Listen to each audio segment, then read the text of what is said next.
2 ans après, on sait toujours peu de choses sur le premier mort du Covid-19, seulement que c'était un homme âgé de 61 ans et que c'était un habitué du marché de Wuhan. C'est ici que se sont multipliés les premiers cas de Covid en décembre 2019 et en quelques semaines, Wuhan devenait la première ville frappée par la pandémie. 2 ans plus tard, le marché est toujours fermé et la ville n'a pas connu de nouveaux cas depuis des mois.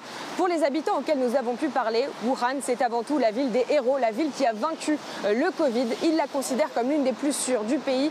Et ils sont nombreux à penser que le virus viendrait de l'extérieur, qu'il ne serait pas né ici. Et c'est la version officielle des autorités chinoises. Elles veulent effacer l'image de Wuhan comme ville à l'origine de la pandémie. Dès mars 2020, un porte-parole du ministère des Affaires étrangères chinois insinuait que ça pourrait être l'armée américaine qui a contaminé Wuhan.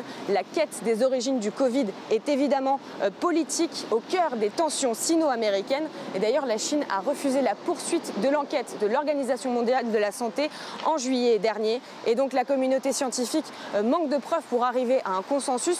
En tout cas, aujourd'hui, la plupart des études écartent la piste d'une fuite du laboratoire P4 de Wuhan. L'hypothèse la plus probable, ce serait une transmission des animaux aux humains dans ce marché où des animaux sauvages étaient vendus.